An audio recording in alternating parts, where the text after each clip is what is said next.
লাইলাম মিনাল মসজিদুল হারাম, রাতের কিছু অংশের ভিতরে আমার আল্লাহ মেরাজ করাইছে। খুব ভালো করে বোঝার চেষ্টা করেন, এটা মেরাজের মাস। আমার যদি সম্ভব হয় আপনাদেরকে সংক্ষেপ করে পুরো ইতিহাসটা আমি আপনাদের সামনে তুলে ধরব। ভাই একটু মনোযোগ সহকারে একটু বোঝার চেষ্টা করেন। আমার আল্লাহর নবী উম্মে হানির ঘরে শোয়া। কোন জায়গায়? উম্মে হানির ঘরে শোয়া। ওই জায়গার ভিতরে আল্লাহর নবী শোয়া। আমার আল্লাহ জিব্রাইলকে পাঠাইয়া দিলেন, ও জিব্রাইল যাও যাও যাও, আমার বন্ধুকে যাইয়া তুমি নিয়ে আসো। কন্যা সুবহানাল্লাহ। এ ভাই, কোন কোন আলেমরা বর্ণনা করে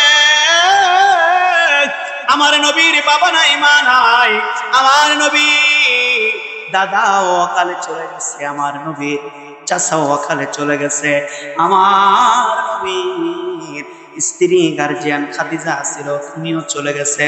আমার নবীর মন খারাপ, মন ভাঙ্গা পড়ছে, এই জন্য মেরাজ করাইছে।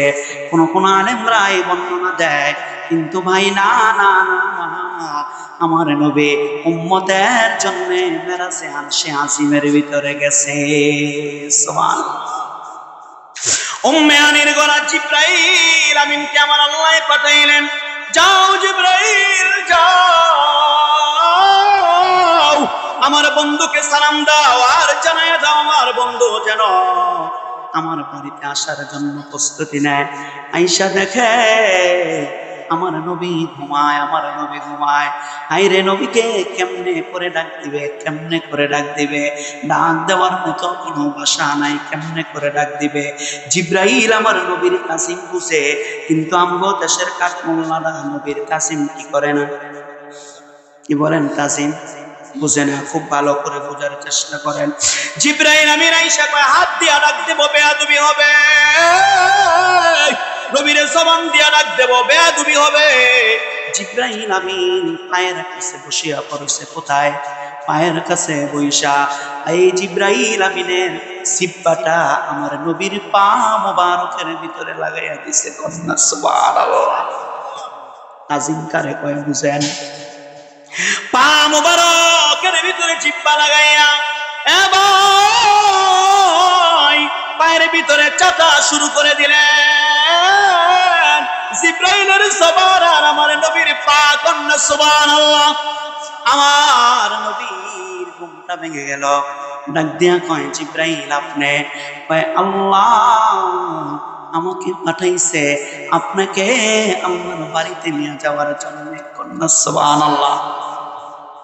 এ ভাই, খুব ভালো করে বোঝার চেষ্টা করেন। আল্লাহ রাসূলকে ইচ্ছা করলে দরজা দিয়া দরজা খুলে নিয়ে যেতে পারতো না। ১,৫০০ বছর পরের এই উম্মতরা আমার নবীকে নিয়ে মন্তব্য করতো, কইতো যে কি এর গেছে নবীজি কুল্লা কুল্লা একলা একলা বাড়ে যে কয় মেরাজ। কন্যা নাউজুবিল্লাহ। এই জন্য আমার আল্লাহ উপরের চালকে জিব্রাইলকে বললেন, জিব্রাইল চালকে সরাইয়া দাও, আমার নবীকে আমি উপর দিয়া আমার কাছের দিকে নিয়ে আসবো। সুবহানাল্লাহ। আমার নবীকে ঘুম থেকে ওঠার পরে আমার নবীর বুকটা ফেরে দিলেন। কি ফেরে দিলেন? বুকটা ফাইরা কলিজা গুলো বাইর করে সামনের পেওনার ভিতরে নিলেন, আর সিনাটা সাক করে ওই সামনের পেওনার ভিতরে নিয়া হাউজে কাউসারের পানি দিয়া এই বুকটাকে দগ্ধ করে দিলেন। আর এই ১,৫০০ বছরে কিছু মুন্সির আছে আমার নবীর যে সিনা সাক করছে আর নাকি কোনো কি নেই, প্রমাণ নাই, দলিল। আমার জীবন আমি পাইছি না। বেটা, তোর জীবন কতটুকু? তোর জীবনটা কতটুকু? বয়স যদি ৪০ হয় তাহলে লেখাপড়া করছো কি? পাবি কোথায় টিকা? তার কারণ দালালি তো দলের দালালি কইরা, পীরের দালালি কইরা, দলের দালালি কইরা ব্যস্ত। রাসূলের আসিমত এবং শান বুঝার মতো ক্ষমতা তোমার। আমি আপনাদেরকে কি ব্যাখ্যা দাঁড় করায় শোনেন ভাই, কই বলবো কথা, বুক ফাইটা যায়। কয় নবীর যদি বুকটা যদি পারতো তাহলে এই জায়গার ভিতরে শিলি থাকতো, নবীর বুক যদি ফারতো তাহলে একদিন আবার কেমনে করে শুকাই গেল, গাও থাকতো। কত প্রকার যুক্তি লাগায় এই কাঠমোল্লা গুলো মনে করে, মুন্সি গুলো মনে করে যে আমগো দেশের MBBS ডাক্তারের মতো আল্লাহর ডাক্তার, এরা এরই মনে করে। এ ভাই, মায়ের গর্ভে যে খতনা হয়ে আসে, দুনিয়াতে আসলে কি এটার কোনো মেডিসিন খাইয়া গাও শুকাইতে হয়? বুঝেন নাই কথাটা? অনেকে সন্তানেরা মায়ের পেট থেকে খতনা হয়ে আসেন, যাকে আমগো দেশে পায়গাম্বরি বলে, কি বলেন, হয়ে আসে না? এটা কি দুনিয়াতে আসলে অ্যান্টিবায়োটিক খাওয়ায় মেডিসিনে গা শুকাইতে হয়? কে করে এই জায়গার ভিতরে? একটু বুঝো মিয়া সাহেব, মস্তিষ্ক কিছু আনো। এ ভাই, আমার রাসূলকে সিনা সাক করে জিব্রাইল নিয়ে চললেন, বোরাক দিয়ে নিয়ে চললেন। বোরাকের ভিতরে আমার রাসূল উঠবে, এবার বোরাক নড়াচড়া করে নড়াচড়া করে জিব্রাইল আলাইহিস সালাতু ওয়া সালাম ধমক মারলেন, হে বোরাক, তোর পিঠে কে উঠে জানোস নি? যাকে না বানাইলে তুই বোরাক রে জীবনে আমার আল্লাহ বানাইতো না। এমন একজন নবী উঠে, এই নবীর লোকে যদি বেয়াদবি করস, দুনিয়াও শেষ, আখিরাতও কি। বার বোরা স্থির হয়ে গেলেন। আল্লাহর নবী বোরাকের ভিতরে উঠবে, দাঁড়ায় রইছে। কয় নবী ওঠেন? কয় না না, আমি উঠবো না। তার কারণ আমি বোরাকের ভিতরে উঠবো, আমার উম্মত যদি বোরাকে উঠতে যদি না পারে, আমার উম্মত যদি জিগায়, নবী গো আপনি বোরাক দিয়া গেলেন, আপনি আল্লাহর বাড়িতে গেলেন, আমগুলোকে কি করলেন? আমি কি জব করবো নবী? এবার জিব্রাইল আল্লাহর সঙ্গে কানেকশন লাগাইলেন, আপনার বন্ধুতে এই কথা কয়ে বোরাকে উঠবে না। আমার আল্লাহ জানায় দেয়, জিব্রাইল তুমি জানায়া দাও, ওনার উম্মতের ভিতরে যারা মুমিন হয়ে যাবে, যারা মুমিন হয়ে যাবে, তাদের জন্য আমি আল্লাহ কিয়ামতের ময়দানে ওই ফুলসিরাত পার করার জন্য বোরাকের ব্যবস্থা রাখছি। সুবহানাল্লাহ। এবার গেলেন বাইতুল মুকাদ্দাসের ভিতরে।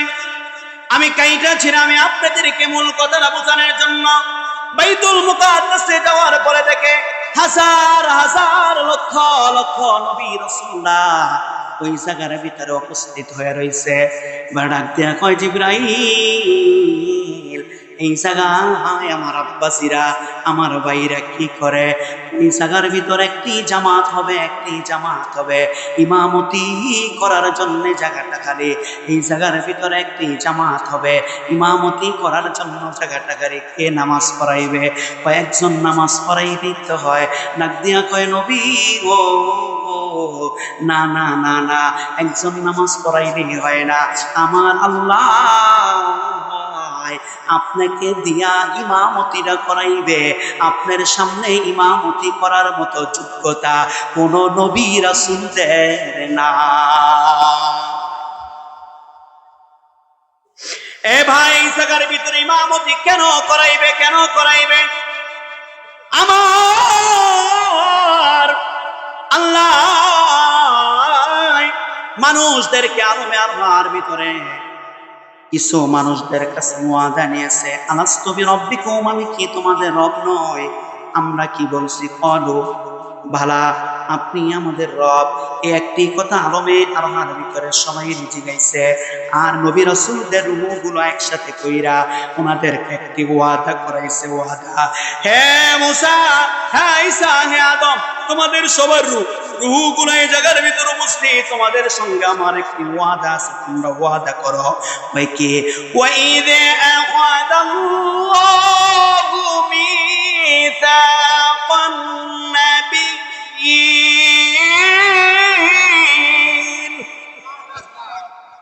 কয় তোমরা একটি ওয়াদা করো। কয় কি করলা ওয়াদা? কয় আমার বন্ধু হাবিবুল্লাহ যখন নাকি দুনিয়ায় চলে যাবে, তোমার নবুয়তি থাকুক চাই না থাকুক, নবুয়তি থাকলে তোমার সব কিছু শেষ। ওই মুহূর্তে আপনি দয়া করি আপনারা আমার হাবিব মুহাম্মদের কাছে উম্মত হয়ে যাবেন, তার অনুসরণ আপনাদের জন্য ওয়াজিব করে দিলাম। কন্যা সুবহানাল্লাহ। এটা কাদের কাছে ওয়াদা? নবী রাসূলদের কাছে ওয়াদা করছে। কোথায়? আলমে আরহার ভিতরে। খবরদার, আমার হাবিব যখন যাবে তখন আপনাদের কারো নবুয়তি চলবে। কন্যা সুবহানাল্লাহ। খুব ভালো করে বোঝার চেষ্টা করেন। এই কথা বলার পরে সমস্ত নবী রাসূলদের একটি আকাঙ্ক্ষা ছিল, যারে আমরা নবী না হই যদি আখিরি জামানার নবীর কি হইতাম, উম্মত হইতাম, কত না ভালো হইতো। ভাই খুব ভালো করে বোঝার চেষ্টা করেন, খুব ভালো করে বোঝার চেষ্টা করেন। মুসা আলাইহিস সালাতু ওয়াস সালামের সঙ্গে আমার আল্লাহ একটা নয় দুইটা নয় 39,999টা ভাষায় কথা বলে। ডাক দিয়া কয়, মুসা তুমি কিছু বুঝছো নি? কয় না, আমি কিছুই বুঝি নাই, কিছুই বুঝি নাই। এবার ডাক দিয়া কয়, মুসা তাহলে আমার বলি শোনো। এবার আবার কথা বলা শুরু করে দিলেন। আমার আল্লাহ ডাক দিয়া কয়, মুসা আমি আরেকটি ভাষায় কথা বললাম। আরেকটি ভাষায় কথা বলার পরে ডাক দিয়ে কয়, মুসা তোমার একটু পরীক্ষা করে। কয় আল্লাহ করেন। কয় এখন বুঝছো নি? কয় হ বুঝছি। কয় তাহলে কি বুঝলা তুমি একটু আমারে কও। সুবহানাল্লাহ। ডাক দিয়ে কয়, আল্লাহ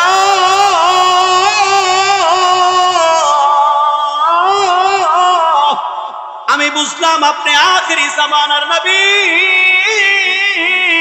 উম্মতের প্রশংসা করেছেন।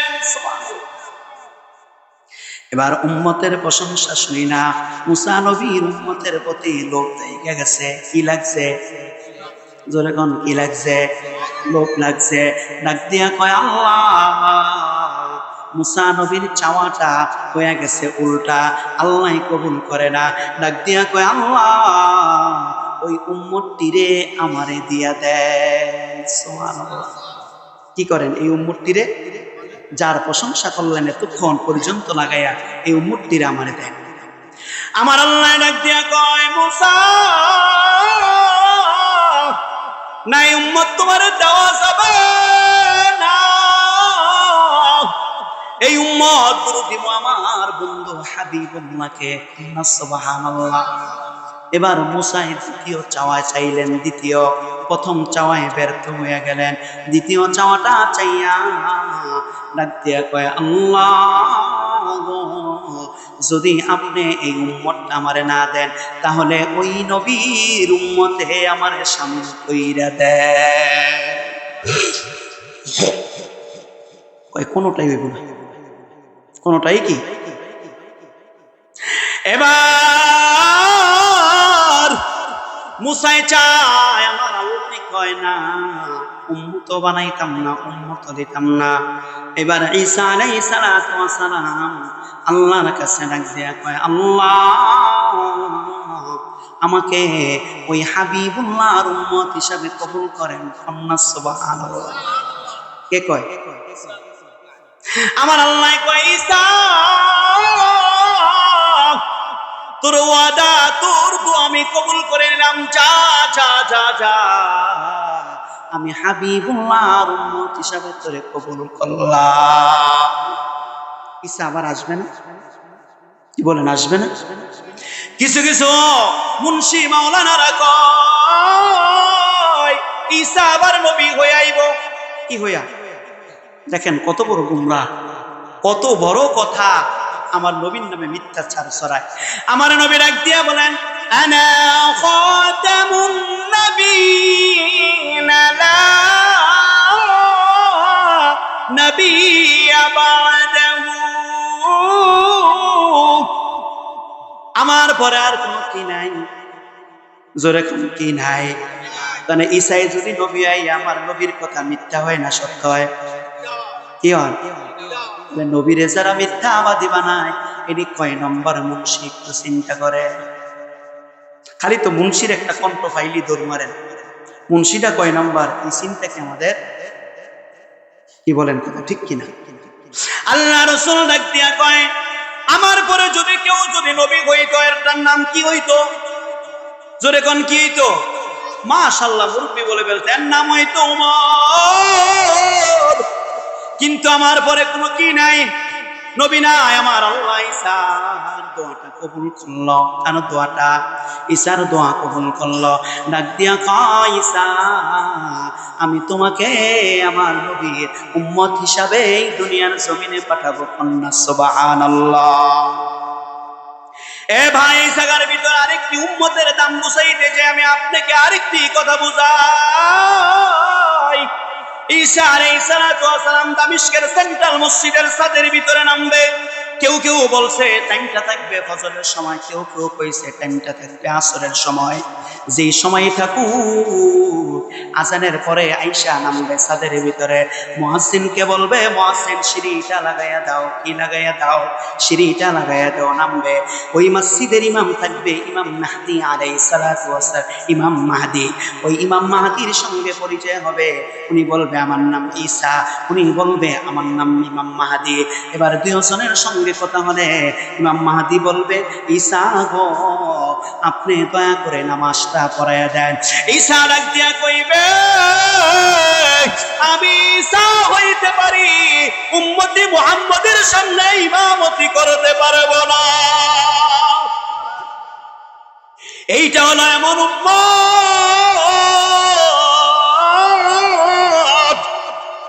এইটা এমন উম্মত যে উম্মতের ভিতরে একজন আলেমের পিছনে যদি কোনো ব্যক্তি একতাদা করে, আর বনি ইসরাইলের 40,000 নবীর পিছনে যদি একতাদা করে, তাহলে একজন আলেমের পিছনে একতাদা করলে যা সওয়াব হয়ে যাবে, বনি ইসরাইলের 40,000 নবীর পিছনে একতাদা করলে সমান হবে না। এটা কেমন উম্মত, দাম কত বুঝতে পারছেন? এই উম্মতের আরেকটি কথা বলবো, আপনাদের কষ্ট হবে। ভারত দেওবন্দ মাদ্রাসার ওই জায়গার মুরব্বী একটি বই লেখছেন। বইয়ের ভিতরে উনি বলে, আমি একদিন স্বপ্নে দেখলাম, স্বপ্নে আল্লাহ রসুলকে দেখলাম। আল্লাহ রসুলের ডান পাশে আল্লাহ রসুলের উম্মত গুলো, আর বাম পাশে সমস্ত নবী রসুলদেরকে দেখা যায়। ডাইন পাশে কি উম্মত, বাম পাশে কি নবী রসুলরা। এবার ডাক দিয়া কয়, মুসা ডাক দিয়া কয়, নবী গো, একটি কথা কইতে চাই। কয় কি? আপনার উম্মতের এত দাম কেমনে কইরা হইল? আপনার উম্মতের আমি একটা পরীক্ষা করতে চাই। কি করতে চাই? একটু টিপদা দেখি কেমন দাম। আমগো চাইতে বেশি দাম কইয়ালায়। ওমর কিয়ামতের ময়দানে নবীদের কাতারে দাঁড়ায় যাবে। কন্যা সুবহানাল্লাহ। সুলাইমান আলাইহিস কে ডায় খারিস, আমি নবী টবি কিছু না, তা খারিস কেন? খারুয়া গেছি, কথা কই না। কন্যা সুবহানাল্লাহ। কয় তাহলে কোনটারে তুমি পরীক্ষা করতে চাও? এবার ডান দিক থেকে কয়, তাকাইতে তাকাইতে তাকাইতে কয়, ওইটারে আমি পরীক্ষা করতে চাই। কয় তাহলে করো। ডাক দিয়া কয়, এই তোমার নাম কি? আমার নাম ইমাম গাজ্জারি। কন্যা সুবহানাল্লাহ। আমার বাবার নাম তমক, আমার মার নাম তমক, আমার দাদার নাম তাই। আমার কেরাম কই প্রশ্ন করছে, কয়টা? জোরে কোন কয়টা? তোমার নাম কি? 14 গোষ্ঠীর নাম পাওয়া শুরু কইরা দিছে। এবার মুসা ডাক দিয়া কয়, ওই আল্লাহর ওনার বইয়ের ভিতরে লেখছে। মুসা ডাক দিয়া কয়, নবী গো, আল্লাহ কি কইল? আপনার উম্মত জি কত বড় বেয়াদব। আমি কইলাম একটা প্রশ্ন, উত্তর দেয় 40টা। জিগাইছি তার নাম কি? সে কইবা আমার নাম ইমাম গাজ্জালি। এই পর্যন্তই শেষ। এত 80 কুড়ি কথা কইতে কইছি না। এবার ইমাম গাজ্জালি রাসূলের কাছে অনুমতি চাইলেন। ডাক দিয়ে কই, নবী গো, বেয়াদবি নিয়ে না, আমাকে একটু অনুমতি দেন, আমি মুসার সঙ্গে কথা কইতে চাই। এবার ইমাম গাজ্জালি ডাক দিয়া কয়, মুসা রে, আমি যদি বেয়াদব হই, তুই তো ডবল বেয়াদব। সুবহানাল্লাহ। তুমি তো ডবল বেয়াদব। কয় কেমনে করে? কয় তোমার তো আল্লাহ জিগাইছিল মুসা তোমার হাতের ভিতরে কি? তুমি কইতা হাতের ভিতরে লাঠি, এই পর্যন্ত তুমি উত্তর দিতা। তোমার তো আল্লাহ জিগাই নাই লাঠি দিয়ে তুমি কি করো? তুমি কেন কইলা হাতের ভিতরে লাঠি? হ্যাঁ, লাঠি দিয়ে খেলা দেখায়, লাঠি দিয়ে বকরি চড়াই, লাঠি দিয়ে আমি সাপ বানাই, এত কিছু তুমি কেন কইলা? সুবহানাল্লাহ। মুসায় ডাক দিয়ে আরে সর্বনাশ, 3000 বছর আগের মুসা আমি, এই খবর এই জানে, তাহলে কত বড় পাওয়ারফুল। কন্যা সুবহানাল্লাহ। আমি উম্মতের একটি মর্যাদার কথা আমি আপনাকে শোনাইলাম। কথাটা কোথায় মনে আছে আপনাদের? কোথায় রেখে আসছিলাম? জোরে কোন? নদীর পার। কি নদীর পার? কি জি, এটা তো শুরুর কথা। যাই হোক, আপনাদের কথাটা কি নাই স্মরণে নাই। এই যে আপনারা উতাসে আপনারা শোনেন, কথা মনে রাখতে পারেন নাই, কেমনে করে আপনারা এই মেরাজের ওয়াজটা আপনারা শুনলেন, কেমনে করে নেবেন? ঈসা আলাইহিস সালাম কোথায়? দামিশকের সেন্ট্রাল মসজিদের ছাদের ভিতরে নামবে, মনে আছে কথা? এবার ডাক দিয়া কয় আমি মুহাম্মদে উম্মতের সামনে আমি ইমামতি করতে আমি কি করব না, পারবো না। ঈসা নবী একটাদা করবে, ইমাম মেহাদী পিছনে। কন্যা সুবহানাল্লাহ। এবার ঈসা নবীর বাবা আসেনি, কি বলেন আছে? ঈসা নবীর সামনে যখন নাকি আমার নবী ঈসা নবীর মা যখন নাকি গর্ভে বাচ্চা আসবে, জিবরাইল আমিন ডাক দিয়ে একটু ফু দেব, ওই ঈসা নবীর মার সামনে এই জিবরাইল আলাইহিস সালাম অনেকটা আমার রাসূলের চেহারায় সামনে হাজির হইছে। কন্যা সুবহানাল্লাহ। এই জন্য কিয়ামতের ময়দানে ভাই যখন উম্মত গুলো আদমের কাছে যাইবা, আদম কয় আমি পারি না। যখন মুসার কাছে যাইবো, মুসাই কয় ইব্রাহিমের কাছে যাও, ইব্রাহিমের কাছে যাইবো তো মুসার কাছে যাও, মুসার কাছে যাওয়ার পরে দিয়ে কবি ঈসার কাছে যাও। ঈসার কাছে যখন উম্মত গুলো যা হাজির হয়ে যাবে, ঈসার মায়ের সঙ্গে জান্নাতের ভিতরে আমার নবীর বিবাহ হইবে। কন্যা সুবহানাল্লাহ। তাহলে সম্পর্কে ঈসার আব্বার নাম কি? জোরে কোন? বুঝেন নাই? ঈসার মায়ের সঙ্গে কার বিয়ে হবে? আমার আপনার নবীর বিয়ে হবে জান্নাতের ভিতরে। কন্যা সুবহানাল্লাহ। তাহলে মার সঙ্গে যদি বিয়ে হয়, সম্পর্কে ঈসার বাবার নাম মুহাম্মদুর রাসূলুল্লাহ সাল্লাল্লাহু আলাইহি ওয়াসাল্লাম। আখিরাতের আব্বা, ওই আব্বা সন্তানের কাছে যখন নাকি উম্মত গুলো যায় জমা হয়ে যাবে, এবার সন্তানের আদর বাবার কাছে পাঠানো না, সঙ্গে করে নিয়া যাইয়া বাবার সামনে হাজির হওয়ার নাম সন্তানের আদব। সুবহানাল্লাহ। ঈসা নবী উম্মত গুলোকে ডাক দিয়ে বলবে আসেন। নবীর সামনে যে হাজির হয়ে যায়, নবীর সামনে যে হাজির হয়ে ডাক দিয়ে কইবে নবী গো, এই যে আপনার উম্মত গুলো আপনার সামনে হাজির হইছে, তাদের আপনি দয়া করে সুপারিশ করা শুরু করে দেন। কন্যা সুবহানাল্লাহ। এ ভাই, এই জন্য সমস্ত নবীর আকাঙ্ক্ষা ছিল যে আমার নবী যদি উম্মত হইতে পারত, আমার নবীর সান্নিধ্য যদি লাভ করতে পারত। গভীর মনোযোগ দেন। বাইতুল মুকাদ্দাসের ভিতরে সমস্ত নবীদেরকে আরশে আজিমের ভিতরে আকাশের ভিতরে ওয়াদা করেছে আমার নবীকে তোমরা মেনে নিবা, কিন্তু সবাই আফসোস কেউই মানতে পারে নাই। এই জন্য আমার আল্লাহ বাইতুল মুকাদ্দাসের ভিতরে ইমামের জায়গাটা খালি, ওই জায়গার ভিতরে রাখ দিয়া কয় নবী আপনি আজকে ইমামের জায়গাটার ভিতরে যা দাঁড়ায়া যাইবেন। আমার নবী ইমামের জায়গার ভিতরে দাঁড়ায়া গেলেন, আর আমার নবী বললেন আনা ইমামুল লিমান হাদারা, আমি সমস্ত নবীদের ইমাম হয়ে গেলাম। কন্যা সুবহানাল্লাহ। আর সমস্ত নবীরা ডাক দিয়া কইল ইকতাদাইতু বিহাদাল ইমাম। কন্যা সুবহানাল্লাহ। ওই নবীরা আমার নবীর পিছনে ইমাম, আমার নবীর পিছনে মুক্তাদি হইয়া নিজের জীবনকে ধন্য করলেন। কন্যা সুবহানাল্লাহ। আর আমার আল্লাহ আমার নবীকে একটি লকব বাড়াইয়া দিলেন, একটি লকব বাড়াইয়া দিলেন। আমার আল্লাহ বলিয়া দিলেন আস্তিকা মুহাম্মদের নাম হচ্ছে ইমামুল মুরসালিন। সুবহানাল্লাহ। সমস্ত নবীদেরও কি, সমস্ত নবীদেরও কি ভাই, খুব ভালো করে বোঝার চেষ্টা করেন। আবার আমার নবী ওই বাইতুল মুকাদ্দাসের নামাজ শেষ করার পরে সমস্ত নবীরা এমন করে একটি আসর বসাইলেন, 2,24,000 পয়গম্বর আসর বসাইয়া, আজকে যেমন প্রধান অতিথি সভাপতি এমন আসরগুলো আছে না, এই আসনের ভিতরে প্রধান অতিথির আসনে আমার নবীকে বসাইয়া দিলেন। আমার নবীকে প্রধান অতিথির আসনে বসাইয়া দিয়া এবার আব্বা আদম ডাক দিয়া কয়, আমার এই মুহাম্মদ সন্তানকে পাইয়া আমি গর্বিত, আমি আদমের জীবন ধন্য। সুবহানাল্লাহ। এমনি করে সন্তানের পরিচয় দিচ্ছেন সবাই, নবীর প্রশংসা, নবীর গুণগান গাচ্ছে। আমার জিবরাইল আমিন ডাক দিয়া কয়, নবী গো আর দেরি করিয়েন না, আর দেরি করিয়েন না,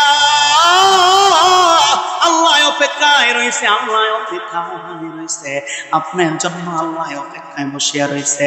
আমার নবীকে জিবরাইল আমিন আরশে আজিম পর্যন্ত নিয়ে গেলেন। যাওয়ার পরে আরশে আজিমের ভিতরে ঢুকবেন, ওই ঢুকার সময় আমার নবী জোতা মোবারক খুলতে চাইলেন, খুলতে চাইলেন। ডাক দিয়া কয়, জিবরাইল আমার বন্ধুরে ডাক দিয়া কয় জোতাগুলো যেন না খোলে, আমার আরশে আজিমটা আমার নবীর জুতার তুলায় আমার আরশে আজিমটা ধন্য হবে। আমার নবীরে চিনার জন্য আমি আপনাদেরকে আরেকটি এক্সাম্পল দিই, আরেকটি ঘটনা শোনায় দেই। মুসা আলাইহিস সালাম কয়, আল্লাহ তোমারে দেখব। কি কয়? আল্লাহ তোমারে দেখব। আল্লাহ কয়, লান্তারানি, মুসা দেখা সম্ভব না। কয় না, আমি দেখব। এবার আল্লাহর সঙ্গে দেখা করার জন্য আল্লাহ কয়, দেখার আগে একটি পরীক্ষা হবে তোর। কয় কি পরীক্ষা? আমার 70,000 নূরের তাজাল্লি থেকে, নূরের ঝলক থেকে একটি ঝলক আমি তোমাকে দেব। যদি টিকা থাকতে পারো তাহলে তোমার সঙ্গে আমার দেখা হবে, সাক্ষাৎ হবে। ডাক দিয়া কয়, ঠিক আছে। অমুক দিন ডেট দিলেন, ডেট অনুসারে মুসা আলাইহিস সালাম তুরবারে জোতা নিয়ে উঠতে চায়। আমার আল্লাহ ডাক দিয়া কয়, মুসা রে জোতা নিয়ে আসার কি নাই, অনুমতি? খুব ভালো করে নবী ছিলেন, কোন নবীর উম্মত হইলেন আর কোন দালালদের পিছনে পইরা আমার নবীর বুঝেন, আমার নবীর নিয়ে মন্তব্য করেন, ভালো করে বুঝার চেষ্টা করেন। মুসা নবী সাধারণ একটি তুর পাহাড়ে উঠবে, জুতা খোলার অনুমতি, জুতার নিয়ে যাওয়ার অনুমতি নাই। আর আমার নবী আল্লাহর আরশে আসিমের ভিতরে পাড়া দিবে, জুতা খোলার অনুমতি নাই, জুতার তুলায় আরশে আসিম ধন্য।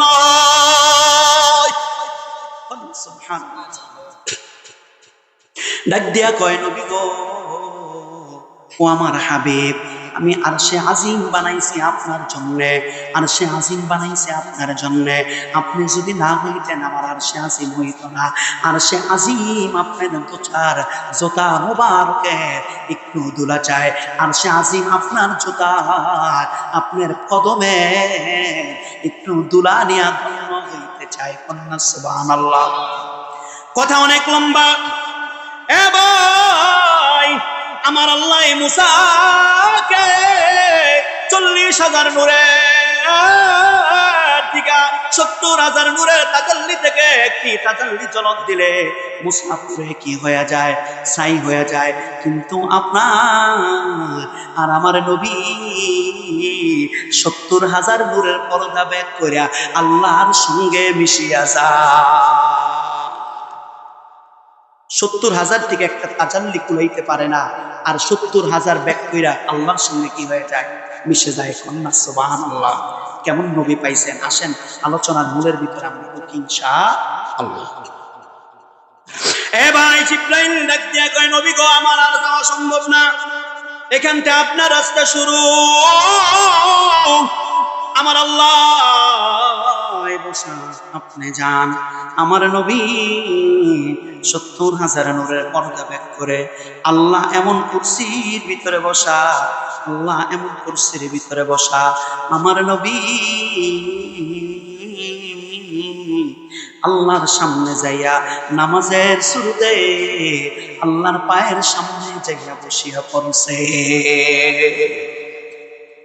সুবহানাল্লাহ। আমার আল্লাহ নবীর দিকে মায়ার চেহারার দিকে নজর দেয়, এত মায়া,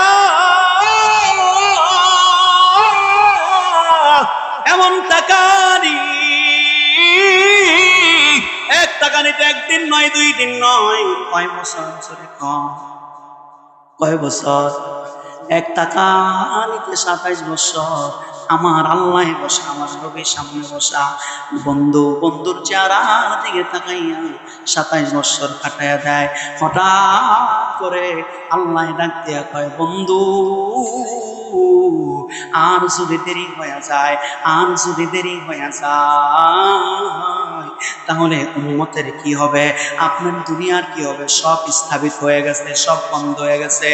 এ ভাই খুব ভালো করে বুঝার চেষ্টা করেন। এবার ডাক দিয়ে কয় বন্ধু, দুনিয়ার ভিতরে কেউ গেলে কিছু নিয়ে যায়, তুমি আইছো আমার বাড়িতে, বন্ধু আমার লইগা কি লইছ? এবার হাবিবুল্লাহ ডাক দিয়ে কয় আল্লাহ গো, আমি খালি হাতে আসি নাই, আমি খালি হাতে আসি নাই, আমিও কিছু আপনার জন্য নিয়ে আসছি। কন্যা সুবহানাল্লাহ। কিছু কি কয় কি নিয়ে আসছেন? কয় 3টা জিনিস নিয়ে আসছি। কন্যা সুবহানাল্লাহ। আত-তাহিয়াতু লিল্লাহি ওয়াস-সালাওয়াতু ওয়াত-তাইয়্যিবাত। কন্যা সুবহানাল্লাহ। কয় 3টা জিনিস নিয়ে আসছে। কয় কোন 3টা জিনিস? আমি গাড়ি বান্ধা লইছি আমার উম্মতে মুখের কামাই। কন্যা সুবহানাল্লাহ। কিসের কামাই?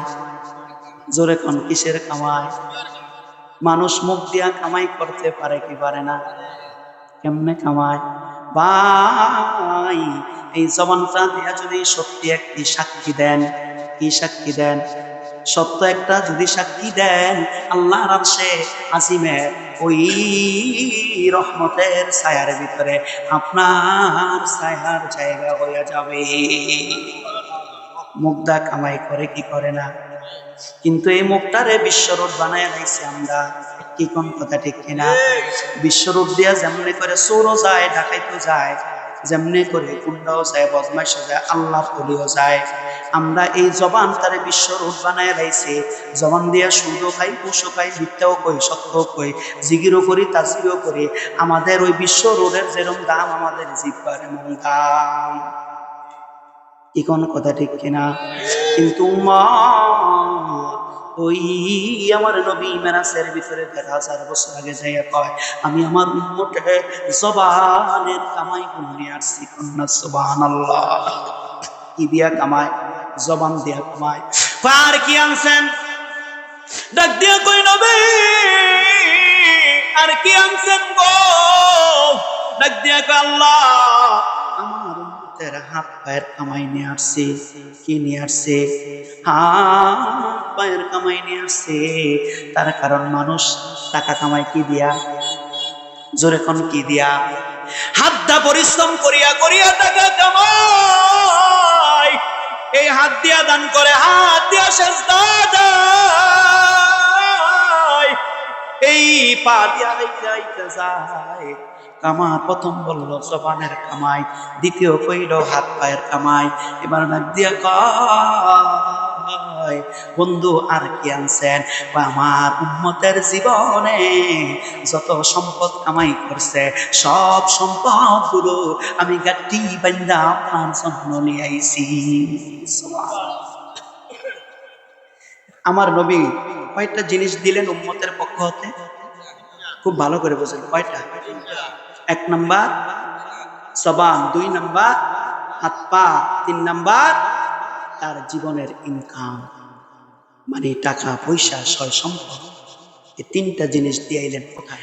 এ ভাই, যে হুজুর আমরা তো, আমার নবী তো আমাদের সম্পদ দিয়েছে, কিন্তু আমরা তো যা কামাই নিজের জন্য কামাই, আল্লাহর জন্য না। কিন্তু আমার নবী কোন ভাষা বুঝাইছে আপনি বুঝেন নাই। আপনি দুনিয়ার ভিতরে একজনের সঙ্গে 1টা টাকা একজনের কাছ থেকে ইনকাম করবেন, এও আল্লাহর জন্য করবেন। কাউকে দিবেন আল্লাহর জন্য, কারো কাছ থেকে নিবেন কার জন্য? আল্লাহর জন্য। তাহলে মানুষগুলো আর সুদ কি কেউ আল্লাহর জন্য খাইবনি? সুদ আল্লাহর লেগে খাইব, মিথ্যা আল্লাহর জন্য কইবনি কেউ। এ ভাই, পরের আইলটা কেউ আল্লাহর লেগে ঠেলবনি। তাহলে আল্লাহর জন্য কামাই করলে, এ ভাই, সম্পদ আমার আল্লাহর কাছে কোনো দাম নাই। আপনি যদি আপনার ছবি দিয়ে যদি শুকরিয়া আদায় করেন, ওই আইলটা কাটার সময় যদি আল্লাহর ভয় যদি আপনার ভিতরে থাকে, না না না, আমার ভাইয়ের ওই আইলের ভিতরে আমি 1 ইঞ্চি জায়গাও আমি কি করব না, কোপ দিয়া নিচের জায়গার ভিতরে আনবো না। এই জিনিসটা আপনার ভিতরে যখন থাকবে, তখন আল্লাহর জন্য এই জমিনের চাষাবাদটা হয়ে যাবে। সুবহানাল্লাহ। তাহলে ইনকাম করবো কার জন্য? সত্যামি করবো কার জন্য? জোরে কোন কার জন্য? যদি কোনো ব্যক্তি এই দইয়ারার ভিতরে আমার নবীর বিরুদ্ধে কথা কয়, তার জবানটা ঠান্ডা ছিল না। দইয়ারার ভিতরে এমন যুবক আসেনি। তাহলে সত্যামিরা হবে কার জন্য? জোরে কোন কার জন্য? তাহলে ভাই, যদি কোনো ব্যক্তি কোরআনের বিরুদ্ধে কথা কয়, তার সঙ্গে কিলাকিলি করতে 1 সেকেন্ড দেরি করবেন না। তার কারণ এখন কিলাকিলি হবে কার জন্য? এ ভাই, এই 3টা জিনিস দিল কারে? জোরে কোন কারে? এবার আল্লাহর কাছে চাই, ডাক দেয়া কয়, আমি দিলাম কয়টা? জোরে কোন কয়টা? এবার আপনি কিছু দেন, কন্যা সুবহানাল্লাহ। এবার ওই জায়গার ভিতরে আমার আল্লাহ দিয়া দিলেন, আসসালামু আলাইকুম ওয়া রাহমাতুল্লাহি ওয়া বারাকাতুহু। কন্যা সুবহানাল্লাহ। আমার আল্লাহও দিছে 3টা আসসালামু আলাইকুম। কয়টা হলো? 1টা। ওয়া রাহমাতুল্লাহ, রহমত দিলেন, বরকত দিলেন, শান্তি দিলেন। সালাম শব্দের অর্থ কি? শান্তি। রহমত অর্থ রহমত, বরকত অর্থ কি? বরকত দিছে। আমার আল্লাহও দিল কয়টা? খুব ভালো করে, কয়টা দিছে?